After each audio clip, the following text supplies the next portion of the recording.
Hello everyone.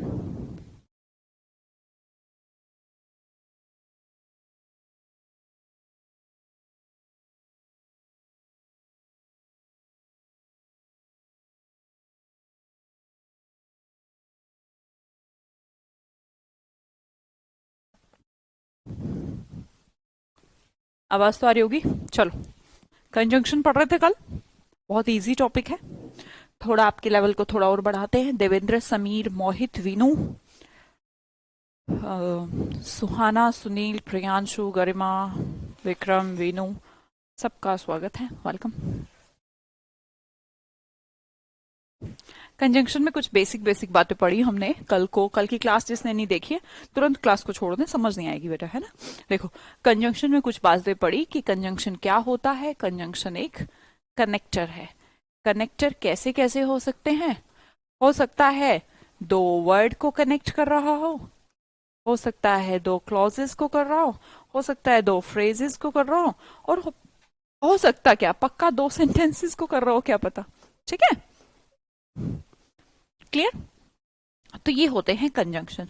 इसके कुछ example हमने कल देखे कि कैसे कैसे कंजंक्शन होते हैं। फिर हमने कहा कंजंक्शन दो टाइप के होते हैं। दो टाइप में हम कौन कौन से थे? एक तो कोऑर्डिनेट, कोऑर्डिनेट जो कि नाम से पता लग रहा है बराबरी के लोगों में होता है। एक दूसरा है सबऑर्डिनेट, दूसरा है सबऑर्डिनेट। सबऑर्डिनेट कंजंक्शन क्या होते हैं? जो बराबरी में नहीं होते, एक्सक्लूडिंग दीज, इन्हें छोड़कर जितने भी हैं, फैन बॉयज को छोड़कर जितने भी हैं, याद आ रहा है? कल फैन बॉयज को छोड़कर जितने भी बचे वो सब सबऑर्डिनेट कंजंक्शन है। हमने कोऑर्डिनेट में आपको ये भी चीजें सिखाई कि सिमिलर चीजों में होता है। सिमिलर चीजें मतलब कि अगर उसके बाद एडजेक्टिव है तो उसके बाद भी एडजेक्टिव, उसके बाद वर्ब तो उसके बाद भी वर्ब। अब हमें सीखनी है कुछ पेयरिंग। कल मैंने आपको कुछ पेयरिंग सिखाई। अब पेयरिंग का इंडिकेशन वैसे तो फिटिंग है ना। जैसे नट और बोल्ट आपस में फिट होते हैं, इसी तरह ये कंजंक्शन भी आपस में फिट है। वो बात अलग है कि एक बार हम आपको टेबल की फॉर्मेशन में दे देंगे, ज्यादा है भी नहीं, 10-12 है। हम उन्हें जब भी एग्जाम से या टेस्ट से पहले उनको एक बार देख लेंगे कि इसके साथ ये आता है। अब हर टाइम हो सकता है लॉजिकली याद करना पड़े, याद नहीं करना है, समझा मैं दूंगी, पर उसके बाद फिर उसको याद रखना है आपको, है ना। जब भी एग्जाम हो या टेस्ट हो उससे पहले उन 10-12 कंजंक्शंस को देख लेना है, वो आपके माइंड में सेट हो जाएंगे। ठीक है बेटा, उन्हें याद रखना पड़ेगा, पेयरिंग को याद रखना पड़ेगा। ठीक है। नो सूनर के साथ क्या आता है? आज कल नहीं सिखाया था ना। नोट ओनली के साथ क्या आता है? विनू चौधरी, काजल, नोट ओनली के साथ कौन सी पेयरिंग है बेटा?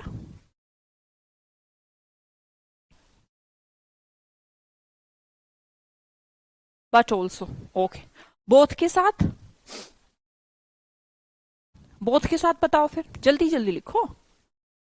एंड बिटवीन के साथ,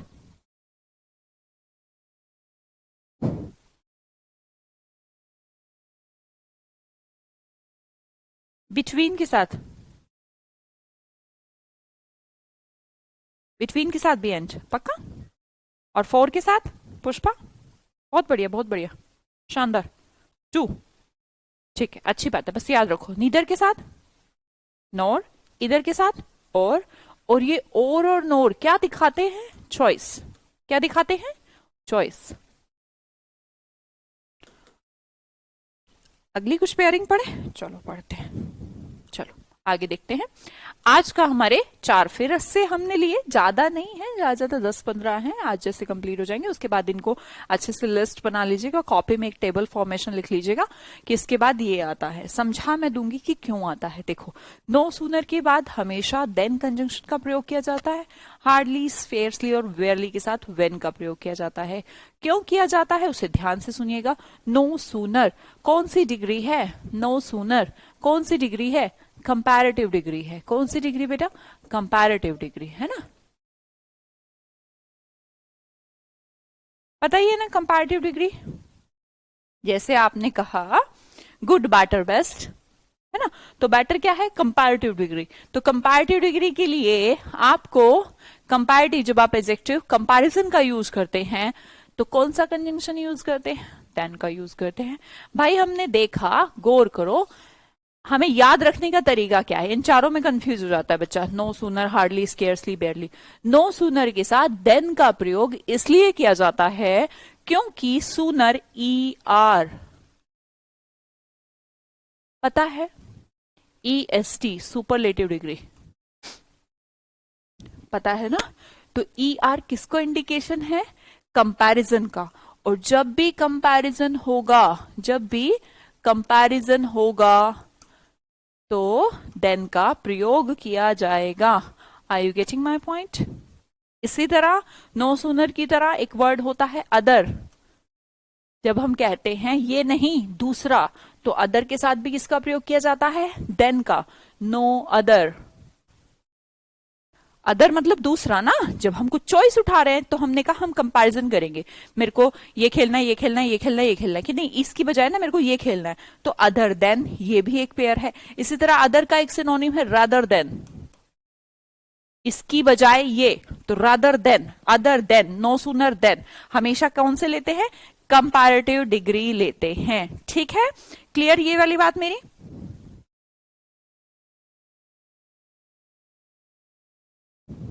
विशाल वो क्वालिटी लो कर लो बेटा।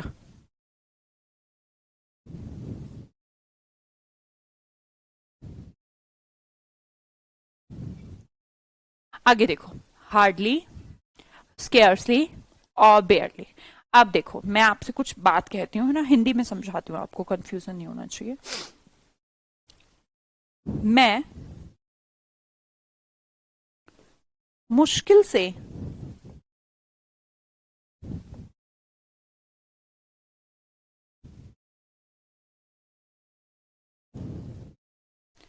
100 रुपीज कमा पाता हूं।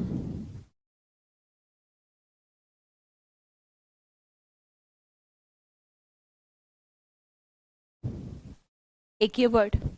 दूसरा इंडिकेशन, मैं तो बड़ी मुश्किल से 10 किलोमीटर चल पाता हूं। ठीक है, मैंने कहा उसके पास मुश्किल से खाने को कुछ है, तो आपको एक इंडिकेशन आएगा कि हाउ, कैसा, कैसे, मतलब किस परिस्थिति में, कब, कितना। तो ये सारे कब, कितना, कैसे, तुम्हें पता है किसके रिप्लाई होते हैं, एडवर्ब के।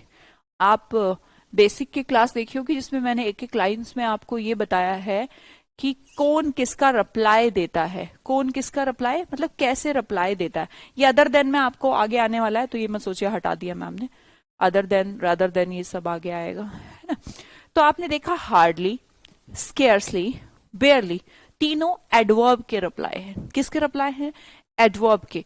और हम कहते हैं जब एडवर्ब का रिप्लाई हो तो आप देन का नहीं, क्या यूज करते हैं, देन का नहीं, व्हेन का प्रयोग करते हैं। और किस सेंस में प्रयोग किया गया, कि आप कुछ ऐसा कहना चाह रहे हैं, टाइम इंडिकेशन देना चाहते हैं कि मैं एक दिन में, मैंने कहा हार्डली, यार एक दिन तो लगा होगा ना तुम्हें कमाने में, एक दिन में या 10 दिन में। मैंने कहा मैं तो बस 5,000 रुपए कमा पाता हूँ।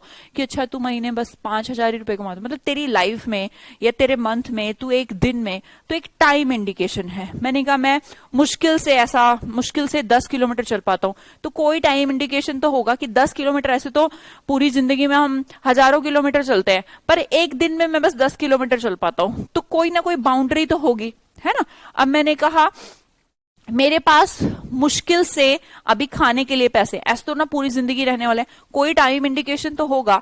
और ये सारे के सारे रिप्लाई एक एडवर्ब के हैं, ठीक है। और एडवर्ब के रिप्लाई में देन का प्रयोग नहीं, व्हेन का प्रयोग किया जाता है। तो गौर करिएगा, हार्डली, स्केर्सली और बेयरली।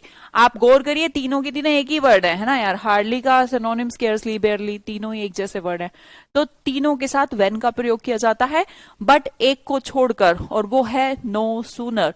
सूनर के साथ देन का प्रयोग इसलिए है क्योंकि वो कंपैरेटिव डिग्री है। याद रखना है और एग्जाम में रिवीजन करके जाना है, ठीक है। क्यों नहीं पढ़ाएंगे मरज Ansari ji.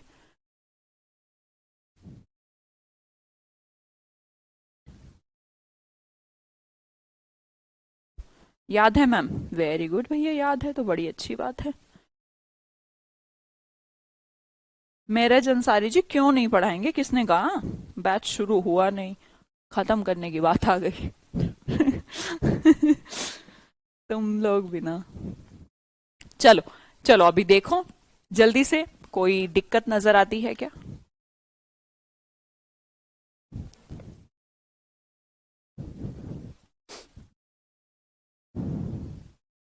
L why when है मैम, ई आर देन है। बेटा एक याद कर ले दिव्यांशु कि जब कंपैरेटिव डिग्री है तो देन है, और नो सूनर एक कंपैरेटिव डिग्री है, तो हम देन का प्रयोग करेंगे। बाकी बचे हार्डली, स्केर्सली, बेयरली, सब वेन है। याद रखना पड़ेगा, है ना। चलो करो, 1 मिनट का टाइम है तुम्हारे पास।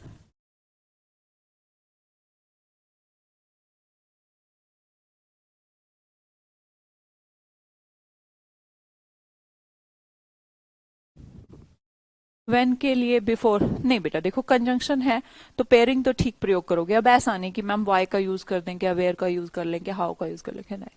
हार्डली अगर दिया है तो उसका पेयरिंग कंजंक्शन वेन ही होगा, है ना। एक और एक दो ही होगा, एक और एक चार नहीं करना है, दो ही करना है। कोशिश करो यार, बहुत आसान है। देखो हार्डली हैड, जैसे आपके मन में कंजंक्शन दिखे ना यार, तो वो इसीलिए आया है एग्जाम में कि आपसे पेयरिंग को चेक करवाना चाहता है। आप पेयरिंग जरूर चेक कर लिएगा। Hardly had I left the house then I began to rain. अब कुछ लोगों को ऐसा लगता है हार्डली देन, हार्डली के साथ देन का प्रयोग नहीं किया जा सकता, हार्डली के साथ वेन का प्रयोग करते हैं, ठीक है, एडवर्ब सेंस। अगला देखिएगा, no sooner did the bell ring when there was a scramble for getting out of the theatre. तो हमने कहा नो सूनर कंपैरेटिव डिग्री है, व्हेन को हटा दूं और क्या लगा दूं, देन लगा दूं, कंपैरेटिव डिग्री लगा दूं, ये लो जी लगा दिया। नेक्स्ट देखिएगा, नो सूनर फिर से आया है, no sooner did he leave the office when, pairing को जरूर चेक कर ले। देखो अगर बेटा, देखो एक हिंट देती हूँ, एग्जाम में ना मान लो ऐसे सेंटेंस शुरू हुए हार्डली, नो सूनर, इतनी ही औकात है उसकी, है ना, इससे ज्यादा उसकी औकात ही नहीं है कि वो तुमसे कुछ और पूछे। वो यही कुछ गारंटेड देना चाह रहा होगा कि वेन, नो सूनर में आना था देन लगा दिया वेन, बस इससे ज्यादा उसकी औकात होती नहीं। समझ ही जाया करना, तुम बहुत इंटेलिजेंट हो, एग्जामिनर से ज्यादा इंटेलिजेंट हो तुम। अब इसमें एक अच्छी बात यह है कि तुम्हें हिंदी बनाने की भी नीड नहीं पड़ेगी। क्या बड़े बड़े सेंटेंस आएंगे इसके अंदर, जब भी हार्डली, नो सूनर, इनके एरर पूछे जाएंगे, इंप्रूवमेंट पूछे जाएंगे, ये तो कुछ भी नहीं, इससे बड़ा सेंटेंस भी आ सकता है, पर बड़े से बड़े सेंटेंस को भी ट्रांसफॉर्म या फिर तुम्हें हिंदी समझने की नीड नहीं पड़ेगी, सिर्फ पेयरिंग से भी आपका काम चल जाएगा। वैसे ये तो खैर इजी है ना। अरे भैया मैम, इसका मतलब क्या, जैसे ही बैल बजी थिएटर में से लोग निकलेंगे या नहीं निकलेंगे, तुरंत शुरू हो गए। मैंने घर छोड़ा ही नहीं था कि बारिश होने लगी, मैंने ऑफिस छोड़ने की उसमें, और जैसे ही उसने ऑफिस छोड़ा और बारिश होने लगी, पूरा भीग गया। क्या है आगे देखो, hardly does the sun rise then he wakes up. जब वो उठता है, सूरज वूरज नहीं निकलता भाई, तुम्हारा तो निकल जाता होगा। हार्डली के साथ फिर से पेयरिंग को चेक करेंगे, देन नहीं, वन का प्रयोग। Scarcely had he entered the room, then का नहीं, वन का प्रयोग। इससे आसान क्या होगा, इससे आसान कोई चैप्टर नहीं है दुनिया में। आगे देखो, अगला पेयर है वेदर और। अगर प्यार से, ध्यान से, शांति से सुनते रहोगे तो लगेगा इससे इजी कोई चैप्टर नहीं, और अगर मुंह बना के इरिटेट होके पढ़ोगे तो सारी दुनिया के सारे चैप्टर खराब है ना। अगर देखिएगा, वेदर के साथ और का प्रयोग किया जाता है। वेदर के साथ और का प्रयोग क्यों किया जाता है, इसका कारण हम बता देते हैं। वेदर क्या है, शक। जैसे मैं नहीं कहती कि मुझे नहीं पता यार वो कल आएगा या नहीं, तो मुझे शक है कि वो आएगा, वेदर ही कम्स और नॉट, आता है नहीं आए, आई डोंट नो। तो जब आपको आपकी स्टेटमेंट पर शक हो तो किसका प्रयोग किया जाता है, वेदर का। किसका, वेदर का। ये वो वाला वेदर नहीं है जिसका मतलब मौसम होता है, इसका मतलब या तो ये या तो ये, है ना। तो वेदर होता है शक। अब शक जब हो तो कौन सा कंजंक्शन यूज करूं, अब शक है तो या तो आएगा या फिर नहीं आएगा। या तो खाएगा या फिर वो नहीं खाएगा, या तो मम्मी डांटेगी या फिर मम्मी नहीं डांटेगी। तो या कह के हम एक चॉइस इंडिकेशन करते हैं। जब भी शक है तो फिर चॉइस है। शक होता है ना कि मुझे उस पर शक है, उसने मेरे यहाँ चोरी की या फिर नहीं की। भाई शक है तो ऐसा ही होगा ना कुछ। शक तो इसे कहते हैं। मुझे शक है ये दूध सनी ने बिखेरा है या फिर सनी ने नहीं बिखेरा, अंडरस्टूड है। तो हमने कहा जब भी कोई शक होता है तो एक चॉइस होती है। तो वेदर जब भी आप किसी सेंटेंस में पाएंगे तो चेक करेंगे उसके साथ चॉइस है या नहीं, और जब चॉइस होती है तो बोलेंगे या तो खाया या तो नहीं खाया। तो या कह के हमने कहा कौन सा कनेक्टर और नाम के कंडक्टर को प्रयोग किया जाता है। ठीक है।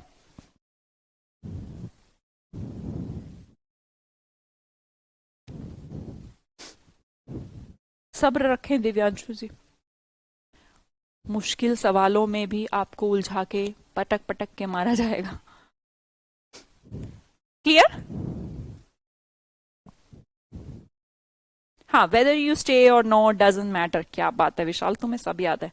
तुम पेपर में बहुत अच्छा परफॉर्म करके आओगे, गारंटी है।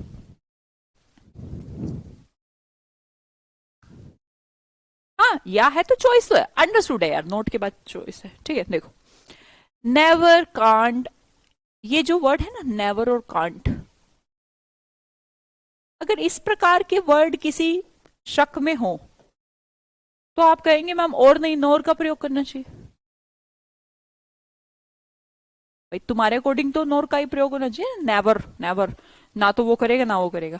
भाई निदर नोर है ना, जो अपने आप में एक नेगेटिव वर्ड है। कल की क्लास याद करिए, मैंने उसमें से नोट कटवा दिया था, कटवाया था ना। क्यों कटवाया था? क्योंकि अगर नोर के साथ नोट लगाओगे ना तो सुपरफ्लोस हो जाएगा। अगर नोर वाले सेंटेंस में आपने नोट लगाया, नोर का मतलब ही नोट है यार, है ना। तो अगर नोर वाले सेंटेंस में आपने नोट या नेवर वर्ड को यूज करा, कांट या नेवर वर्ड को यूज करा, तो सुपरफ्लोस हो जाएगा। इसलिए नेवर और कांट वाले वर्ड सेंटेंस के अंदर आपको अगर नोट दिखता है तो समझ जाना दो दो बार नोट यूज किया, कुछ ना कुछ गड़बड़ है। तो गड़बड़ को हटाने के दो तरीके, या तो नोट को हटा दो या नोट की जगह और को लगा दो। एग्जाम्पल से समझाती हूं, देखो I do not know, I don't know. Okay, you don't know. Okay. Whether Shak, any of the members of the party is conspiring against the president, but not. तुम्हें पता है यहाँ पे ना ये जो वेदर है ना ये भी कंजंक्शन है। जब भी वेदर भी कंजंक्शन है और नोट भी कंजंक्शन है, इसके मतलब इसका मतलब ना तीन तीन क्लोज तीन तीन सेंटेंस होने वाले। क्या इसमें तीन सेंटेंस हैं? देखो मैं दिखाती हूँ, तीन है, दोबारा दिखाती हूँ। तीन तीन होंगे भैया, दो कंजंक्शन है तो तीन होंगे ना ऑब्वियसली। देखो एक तो ये, दूसरा ये, और तीसरा ये। अब आप में से बहुत सारे कहेंगे ma'am only note, only note एक पूरा सेंटेंस बना दिया आपने। हाँ जी बना दिया, क्योंकि अंडरस्टूड है कि इसके बाद ये लिखना चाह रहे हैं I do not know whether any of the members of the party is conspiring against the president, और नोट या फिर बट नोट, बट नोट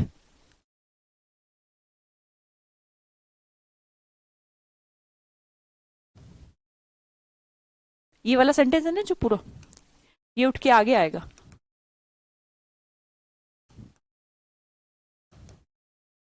मैंने नहीं कहा अभी कि मुझे नहीं पता,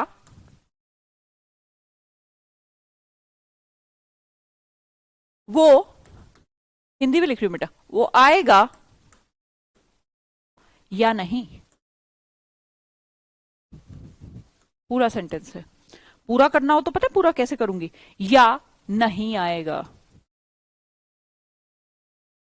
तो बताओ, ये भी अपने आप में एक सेंटेंस है, ये भी अपने आप में सेंटेंस, और ये भी सेंटेंस है। इसी तरह आई डोंट नो एक सेंटेंस है, कोई जाल बुन रहा है ये भी एक सेंटेंस है, कोई जाल नहीं बुन रहा है ये भी एक सेंटेंस है। तो अंडरस्टूड है कि नोट के बाद ना पूरा सेंटेंस दोबारा से रिपीट किया गया है। इसीलिए मैंने कहा दो कंजंक्शन 3 फ्रेज या 3 सेंटेंस तो होंगे ही ना। अरे क्या चाहते हो,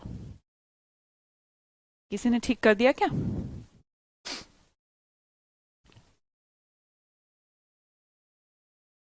दाविद मालन जी, बेटा आज ही क्लास ज्वाइन करी है लाइव, गलत है, समझ ही नहीं आया कुछ भी।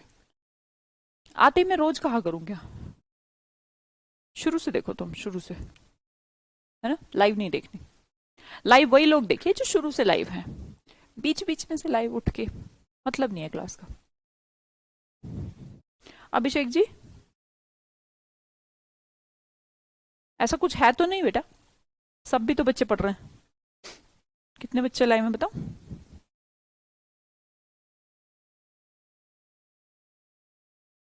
800 बच्चे लाए हैं बेटा, है ना? अभिषेक, पॉसिबल नहीं है। चलो, तो क्या करूं? और बट का प्रयोग नहीं होता। देखो ये भी कंजंक्शन है और ये भी कंजंक्शन है। जब ये कंजंक्शन है तो इसका पेयर बट नहीं होता, इसका कंजंक्शन और होता है। ठीक है, आगे देखें। आई डोंट नो, आगे फिर कह दिया whether he is there otherwise somewhere else. मुझे नहीं पता वो यहां है या फिर कहीं और है। तो वेदर देखो 3, 1 2 3, समवेयर एल्स का मतलब है क्या पता है? He is somewhere else. इसका अंडरस्टूड है कि ही इज समवेयर एल्स, पर लिखा नहीं है, अंडरस्टूड है। तो हमने कहा अदरवाइज भी एक कंजंक्शन है। तो हमने देखा कि वेदर के साथ कंजंक्शन का पेयर अदरवाइज नहीं और होगा। ठीक है, he can't sing no dance properly, इसमें कोई बताएगा? देखो फिर से गौर करिए। ही कांट, कांट का मतलब कैन नोट, वह गा नहीं सकता, नोर डांस प्रॉपरली।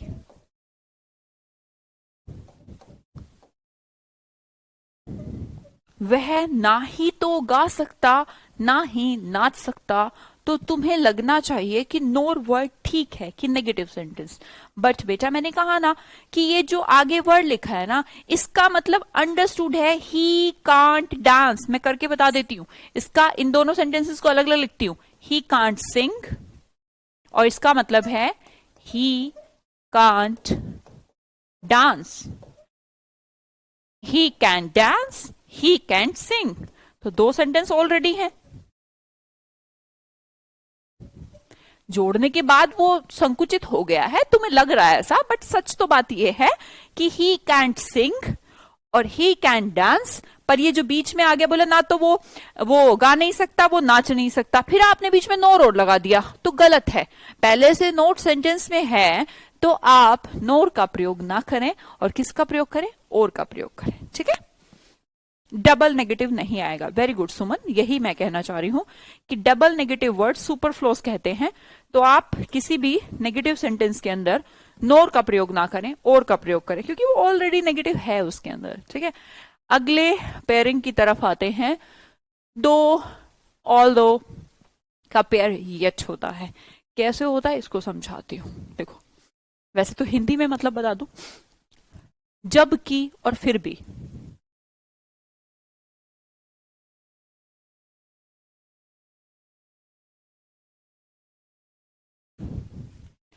ऑपोजिट, दो और ऑल दो आगे आप सीखोगे भी, इसका डिटेल्ड सीखोगे, है ना, अभी मैं बस शॉर्ट में बता रही हूं। Opposite, reason and opposite result.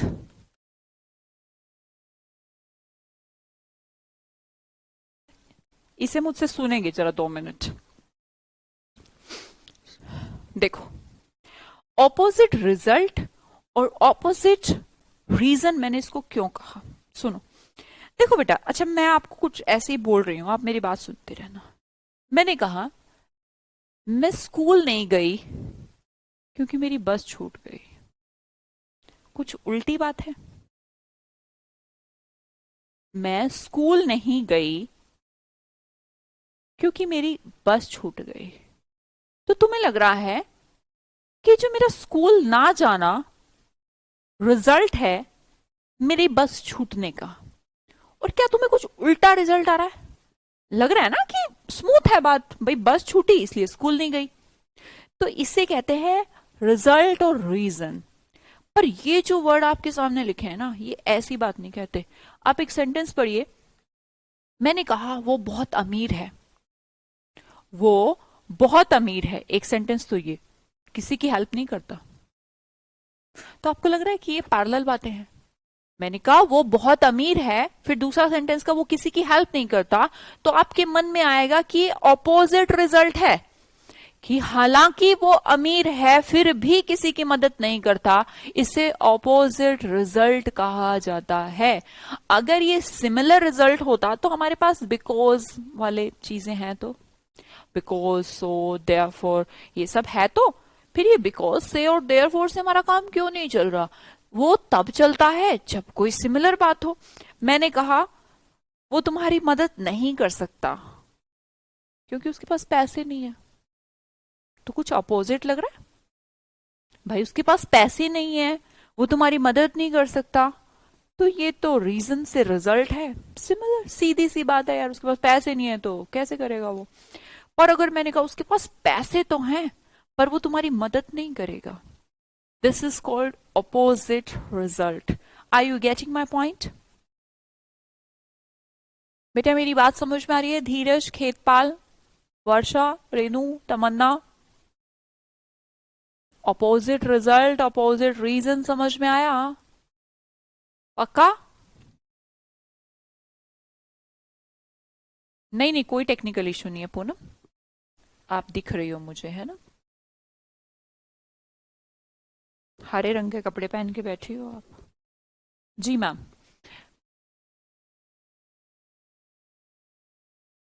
पक्का सबको समझ में आ गया ना? देखो अब तुम कह रहे हो समझ में आ गया, अब मेरा काम खत्म, मेरा काम खत्म और मैं बढ़ती हूं क्वेश्चन की तरफ।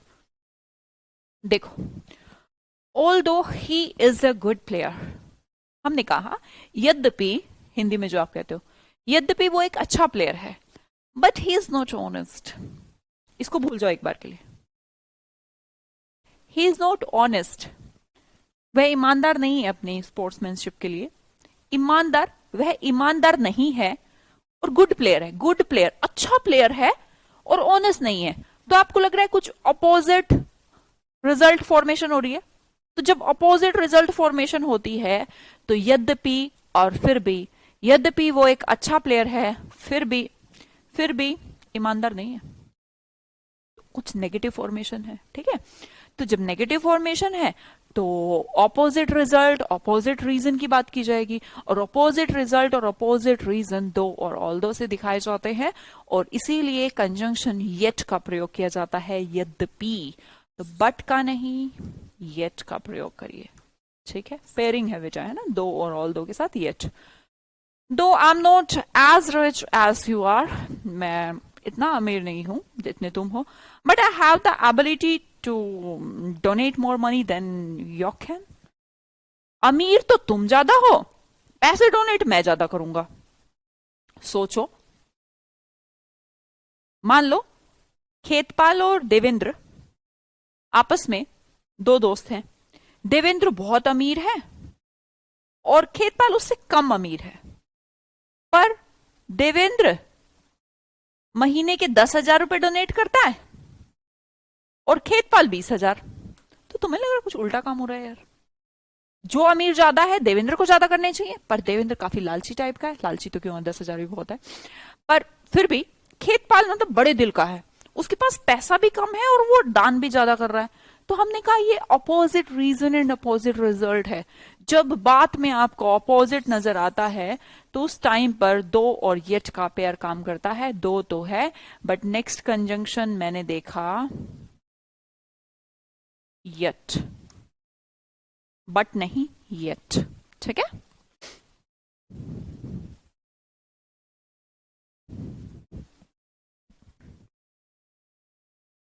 आगे देखें, चलो अभी समझाया था other, no other than, other का ही सिनोनिम रादर देन।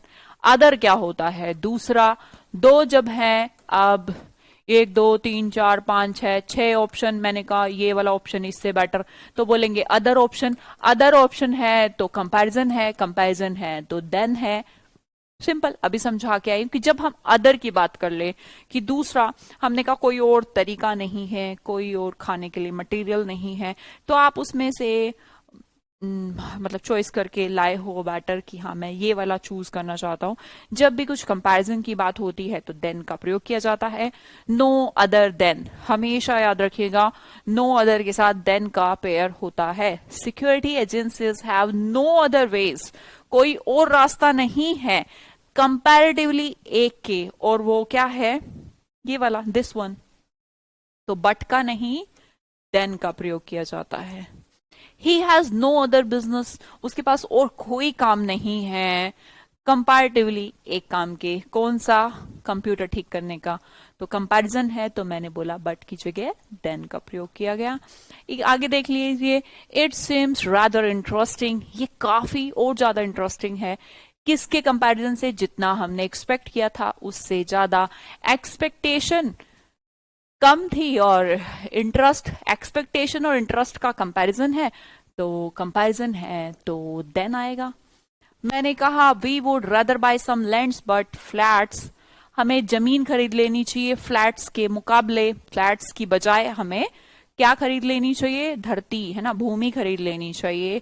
रादर का प्रयोग है तो बट नहीं, कंपैरिजन है। फ्लैट्स खरीदें या जमीन खरीदें, दोनों का कंपैरिजन करें। कंपैरिजन जब होगा तो देन का प्रयोग किया जाएगा। तो बेटे दिमाग में रखिए, नो अदर और रादर के साथ देन का प्रयोग किया जाता है। ठीक है, अगली बात करते हैं एल्स और बट की। ज्यादातर एग्जाम में, ज्यादा तो नहीं पूछा जाता, फिर भी मैं इसे बताती हूं कि इसका मतलब होता है एक्सक्लूड। अभी समझाते हैं, देखिए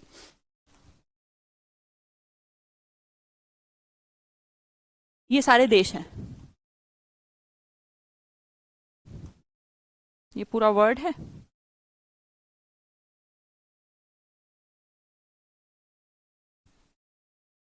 मैंने कहा कोई भी देश अमीर नहीं है।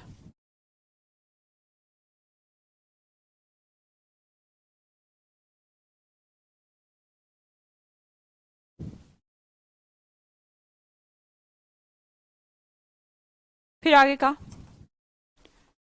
अमेरिका को छोड़कर कोई देश अमीर नहीं है।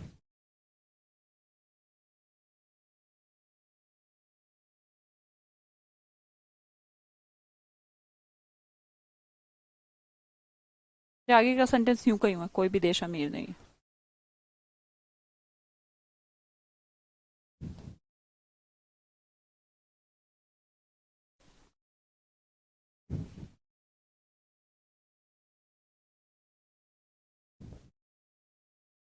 No country is rich.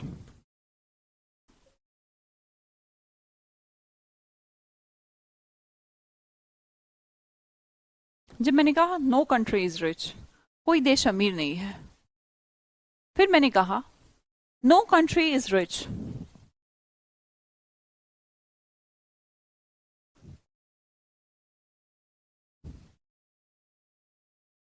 But, एक है बजाय, एक्सक्लूड करो, किसको एक्सक्लूड करें, कोई भी कंट्री अमीर नहीं है बट एक्सक्लूड करके चलो, किसको एक्सक्लूड करके चले, अमेरिका को।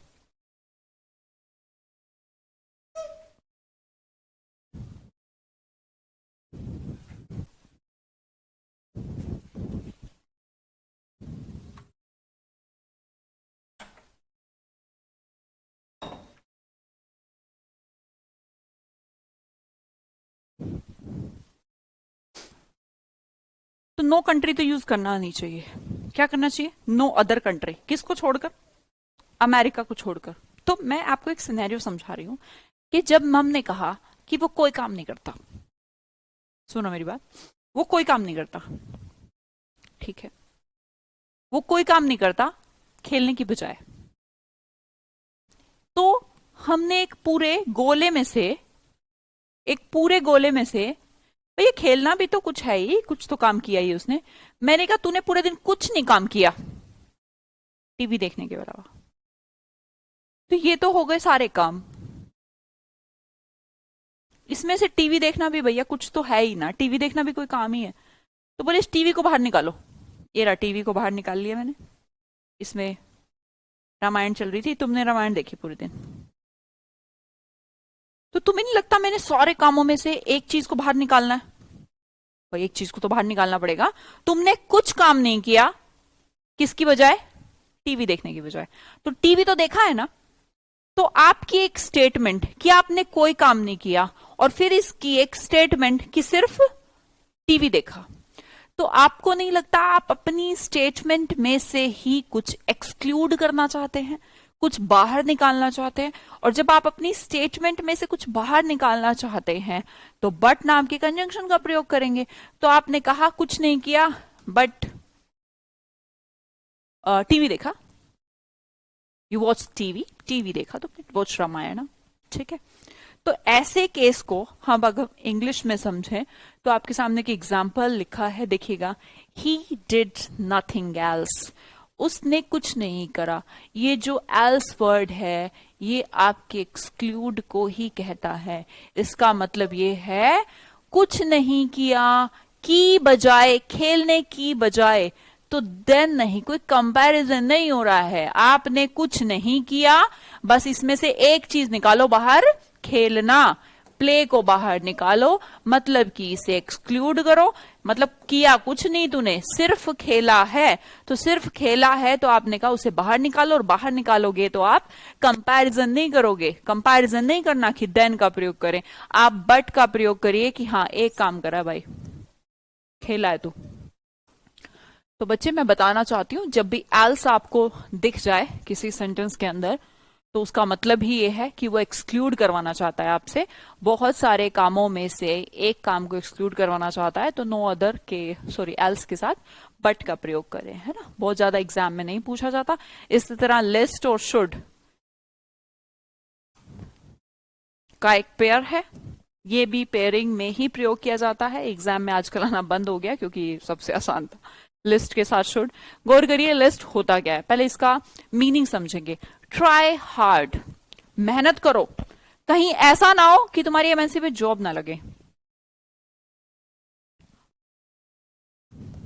कहीं ऐसा ना हो, इसका हिंदी मीनिंग देखें भाई, वो कैप तो सीखनी पड़ेगी। कहीं ऐसा ना हो।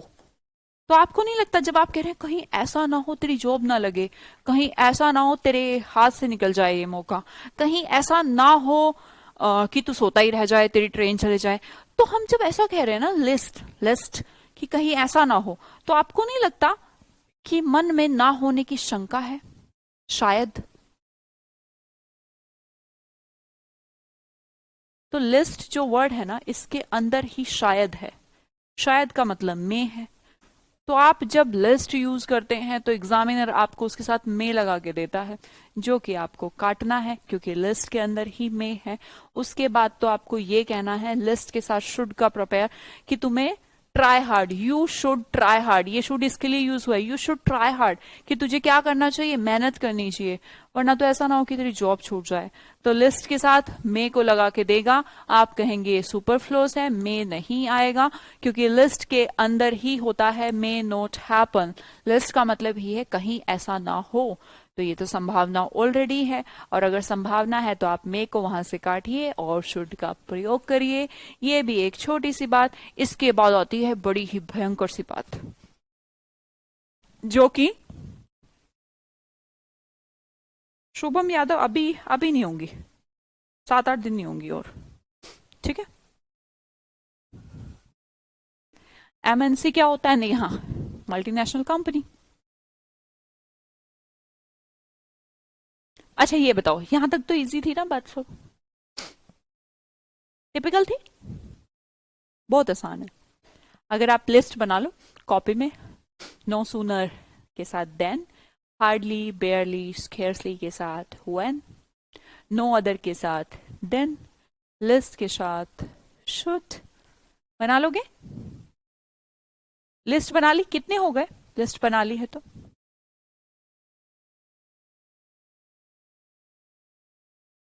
मेरा कमेंट्स लीजिए, एमएस गोलिया। हो गया देवेंद्र? अच्छी बात है। आसान है यार, कुछ है थोड़ा, इजी है ना। कोई डाउट नहीं है, क्या बात है। अब हम हमारे लास्ट पड़ाव की तरफ,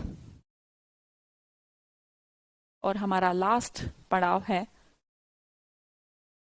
कुछ ऐसी पेयरिंग जो आपको कंफ्यूज करती है। ठीक है,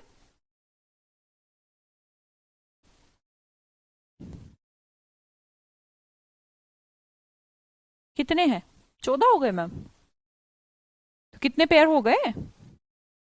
पता है, यहां तक तो बात ठीक थी, जब सीधी सीधी बात है कि हार्डली स्केर्सली है तो वह नहीं आएगा, कोई कंफ्यूजन ही नहीं। नो सुनर है कुछ, कोई कंफ्यूजन नहीं, देन ही आएगा, है ना। अदर है, देन ही आएगा। नॉट ओनली है बट ऑल्सो ही आएगा।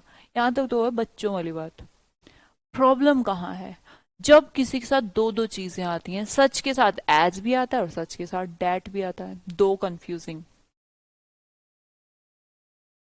सो के साथ एज भी आता है, सो के साथ एज भी आता है और सो के साथ डैट भी आता है, ये है कंफ्यूजिंग। ठीक है, अब इसको बहुत प्यार से समझेंगे, कुछ है नहीं, बस वैसे ही। पता है क्या, जल्दी में हम कर जाते हैं, है ना। कंफ्यूजन कुछ नहीं है तो बहुत इजी कॉन्सेप्ट है उसका कि क्यों सच एज, सो एज कब यूज किया जाता है, एज कब यूज किया जाता है, सो डैट कब यूज किया जाता है ना। कंपैरिजन हमने कहा कि आपको थोड़ा सा ना वाक्य में देखना पड़ेगा और गौर करिएगा, इसमें बहुत टिपिकल बड़े बड़े सेंटेंस नहीं आते, छोटे छोटे आते हैं, तो थोड़ा समझदारी का परिचय देना पड़ेगा, कॉमन सेंस का प्रयोग करना पड़ेगा। ठीक है, देखो जो हमारे दो पेयर है, सो और एज, सो और एज, और कई बार एज एज, ये सारे सो, एज और एज, ये सब आपके कंपैरिजन को दर्शाते हैं। किसको दर्शाते हैं? कंपैरिजन को। और सो और डैट किसको दर्शाता है? वह इतना अच्छा गाता है कि सबका दिमाग या ध्यान खींच लेता है। वो इतनी सुंदर है कि सबको अट्रैक्ट कर लेती है। वो इतना इतना इंटेलिजेंट है कि सब उससे इम्प्रेस्ड है। एक सेकंड, है ना।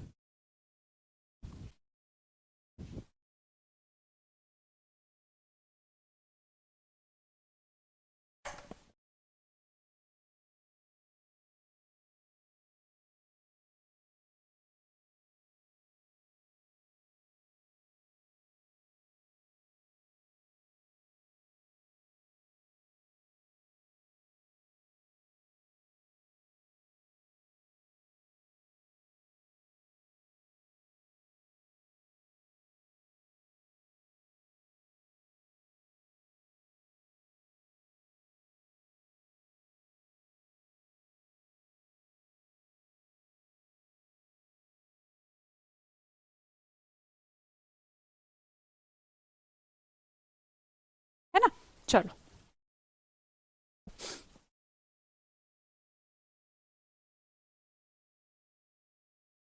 तो कोई बात नहीं गोलिया जी, अभी हो जाएगी थोड़े दिन में शुरू। कब कहा? पहले ही कहा गया था कुछ दिन के बाद, है ना।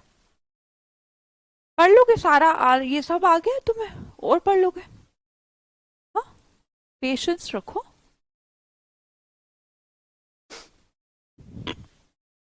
मना थोड़ा ना किया है, सही टाइम पे सब चीजें मैं खुद शुरू कर दूंगी, है ना। देखो क्या कह रही थी मैं, सो और एज, एज और एज, ये सब सिमिलर दिखाते हैं। सिमिलर का मतलब है सिमिलैरिटी,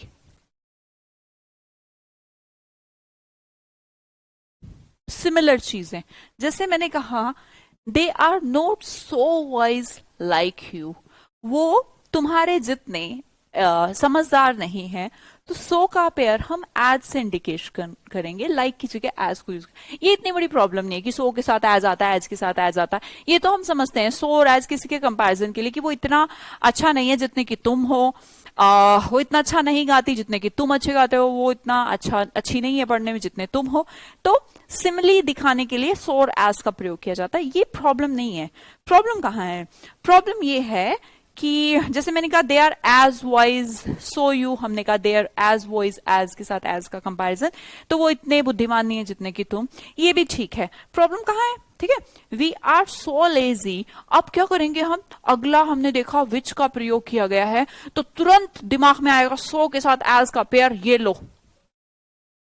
फिर आगे देखो, we are so happy so के साथ लाइक नहीं, सो के साथ एज का पेयर, ये लो बात खत्म। ही इज एज टॉल और टॉलर देन मोहन, ये मैं बाद में सिखाऊंगी, पहले 4 सेंटेंसेस को लेके चल रही हूं।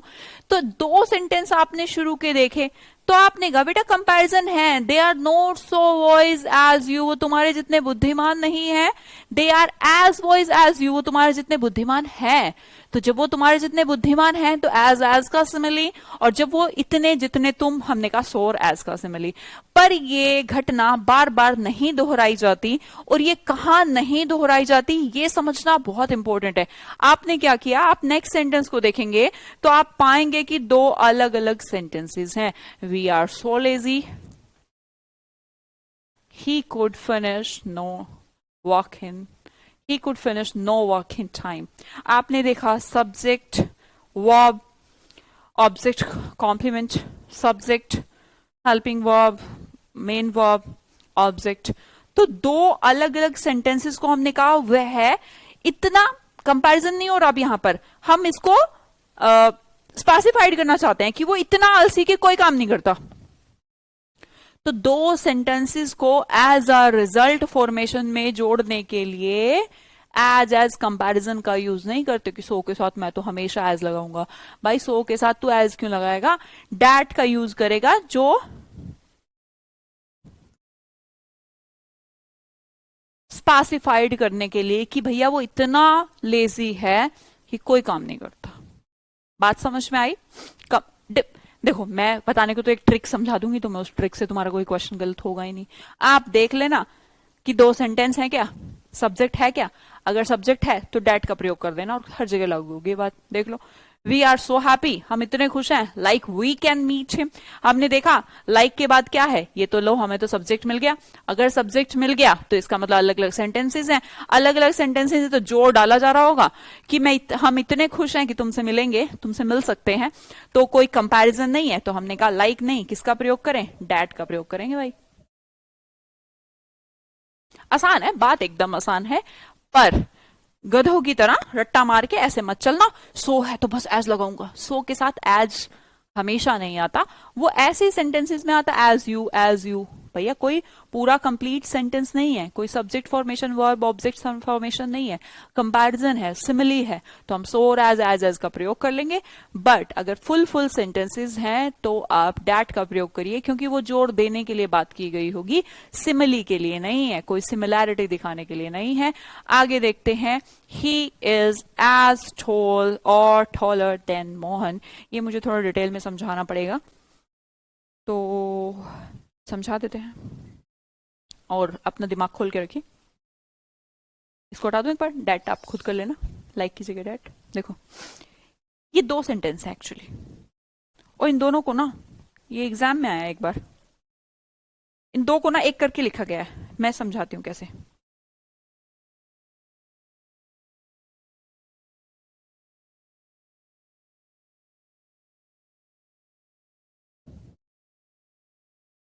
एक तो ये सेंटेंस है, अगर आप इसका मीनिंग देखें, ही इज एज टॉल और टॉलर देन मोहन। देखो जैसे मैंने कहा रेनू और भावना है, कि मेरे को देखी, मैंने रेनू और भावना को देखा, तो मैं किसी से कह रही हूं ये रेनू भावना जितनी लंबी है, या फिर थोड़ी उससे ज्यादा, मतलब या तो उसके बराबर या फिर उससे ज्यादा। मतलब देखने मुझे ऐसा लग रहा था रेनू और भावना ना इक्वल सी हाइट की हैं, फिर मुझे लग रहा कि थोड़ा बहुत अगर होगी भी ना तो रेनू लंबी होगी थोड़ी, है ना। तो या तो एक मेरे अंदर दिमाग में आ रहा है क्या, ऑप्शन चॉइस, इसीलिए और का भी प्रयोग किया गया है यहां पर। तो या तो रेनू और भावना इक्वल है, देखने में लग रहा है, पर अगर थोड़ी बहुत होगी ना तो रेनू ही लंबी होगी। तो ये वाली भाषा है। तो तुम्हें नहीं लगता कि 2 चॉइस है, या तो he is as tall as Mohan, या तो वो मोहन के जितना लंबा है, या फिर he is taller than Mohan. क्या मैं ठीक कह रही हूं? क्या आपको मेरी बात समझ आ रही है?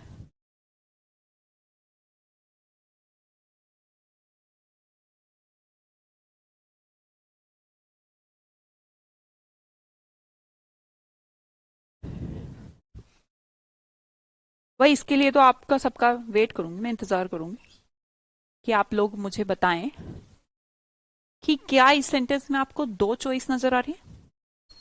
जी मैम, पक्का सबको आ रही है? इतनी संख्या तो नहीं है थम्स अप की।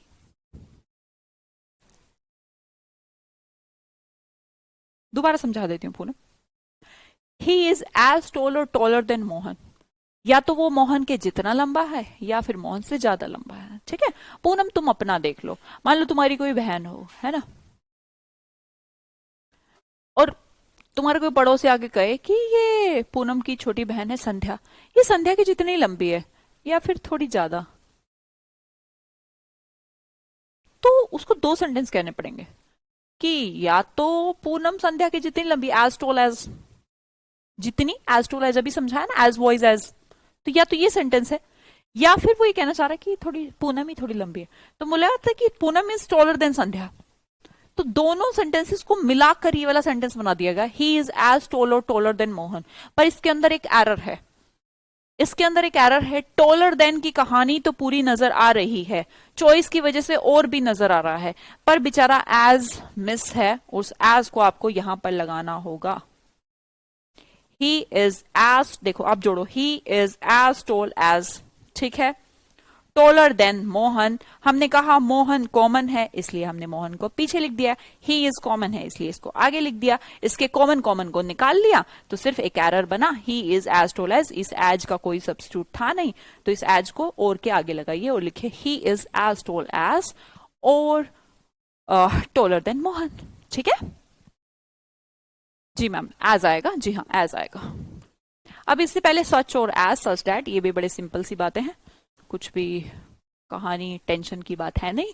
मैंने कहा ये जो एज है ये आपकी कैटेगराइज या फिर सिमिली कि ऐसा इतना कि ऐसा, तो इसका वैसे तो की का सेंस आप हिंदी में नहीं निकालोगे तो बड़ा गड़बड़ हो जाएगा, मत निकालना, मैं आपको समझा देती हूँ कि आपको सच एज और सच दैट में क्या करना है। देखो जब भी आपको पूरे सेंटेंस दिखे, it is such a hard question, कि ये काफी कैसा है, मुश्किल सवाल है यार, कितना मुश्किल है, इतना मुश्किल, इतना मुश्किल कि टीचर भी कंफ्यूज हो जाते हैं, है ना। तो हम स्ट्रेंथन कर रहे हैं, किसी चीज पर जोर डाल रहे हैं, तो डैट का प्रयोग कर लिए। क्यों कर लिए? क्योंकि आगे आने वाला भी पूरा subject teachers gate confused verb, हमने कहा पूरा का पूरा एक सेंटेंस है, अभी समझा के आई हूं बेटा पीछे इसको आपको, ये भी एक पूरा सेंटेंस है अपने आप में, कोई सिमिली कैटेगराइज करने की जरूरत नहीं है। हमने ये नहीं बता रखा ये किस टाइप का क्वेश्चन है, हम ये कहना चाह रहे हैं कि इतना हार्ड क्वेश्चन है कि टीचर को भी कंफ्यूज कर देता है, तो हमें पता है अगला सेंटेंस हमारा टीचर को भी कंफ्यूज कर देता है, तो हमारे पास सब्जेक्ट है, और हमारे पास सब्जेक्ट है तो हम पागल नहीं है कि हम सिमिली लगाने की कोशिश करें कि कितना कितना, इतने की बात नहीं हो रही है, जोर डालने की बात हो रही है। डैट अभी समझा के आई हो ना, डैट एज कब था, डैट कब था सो के साथ, वही है। आगे देखिएगा, अब इसी क्वेश्चन को मैंने ऐसे लिखा, it is such a hard question, लो मुझे मिल गया। अब हमने कहा कंफ्यूजेज इवन टीचर्स, तो ये तो एक वर्ब है, क्या है बेटा, ये एक वर्ब है, इसका मतलब कोई सब्जेक्ट तो मुझे यहां पर फील हो नहीं रहा है, और अगर मुझे कोई सब्जेक्ट फील नहीं हो रहा है तो मैं किसी सेंटेंस को जोड़ तो डाल नहीं रही हूं, इसी के बारे में बयां कर रही हूं, और जब इसी के बारे में बयां करते हैं तो एक स्पेशल कैटेगरी का यूज किया जाता है और एज लगाएंगे। अब मुझे लगता है मेरे 100% स्टूडेंट्स इस चीज को गलत नहीं करेंगे, इस क्वेश्चन को गलत नहीं करेंगे। चलो देखो, he is such a nice person, he is such a nice person, ये एक सेंटेंस है। Never tells a lie, never tells lie, ये एक वर्ब है, एडवर्ब है। क्या कोई सब्जेक्ट नजर आ रहा है बेटा? क्या लगाएं तीसरे में, तीसरे में बताना यार, लिख तो जरा, थर्ड में क्या आएगा मैम, फोर्थ में क्या आएगा? अगर आप लिख दोगे तो मैं समझूंगी आप कभी गलत नहीं करोगे।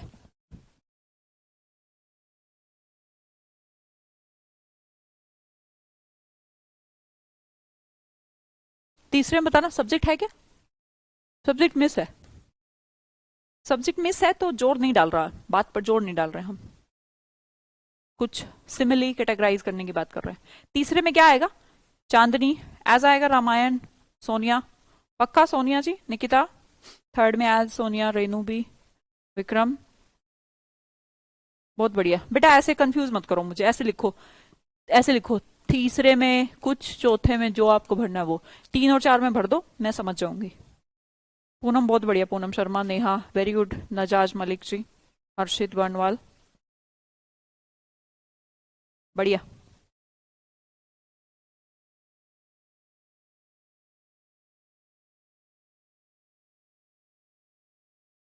पक्का? गलत मत करना यार, ठीक है? वैसे तो इसको ऑब्जेक्ट फॉर्मेशन से पढ़ाया जाता है कि इवन टीचर्स गेट कंफ्यूज्ड, कि इतना कि टीचर भी कंफ्यूज हो जाता है तो ये पूरा ऑब्जेक्ट फ्रेज।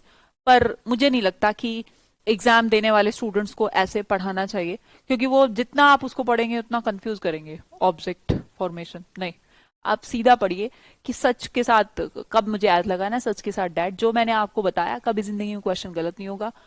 और बेटा ज्ञान व्यान की बात ना हम टीचर्स पे छोड़ दो, है ना?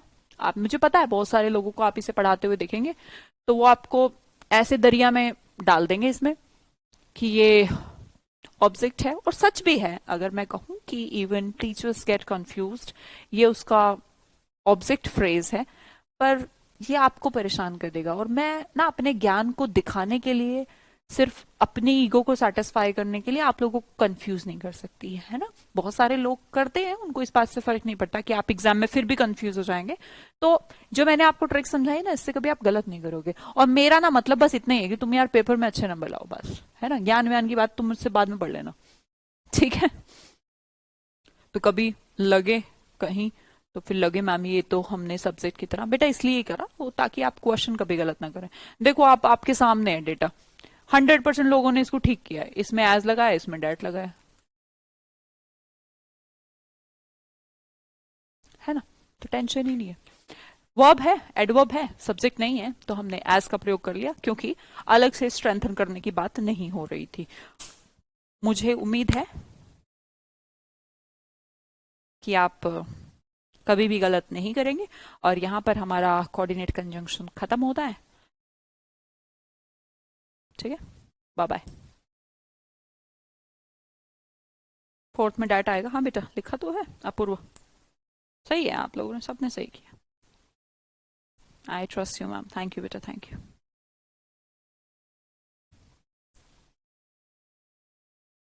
सो स्वीट ऑफ यू। प्यार तो खैर बहुत करते हो आप मुझसे, और टेंशन लीजिएगा, मैं आपके प्यार का गलत फायदा बिल्कुल नहीं उठाऊंगी। लोग उठा लेते हैं, पर मैं नहीं उठाऊंगी, है ना? हमेशा आपके भले की, आपके अच्छे के लिए काम करती रहूंगी, है ना? Bye bye.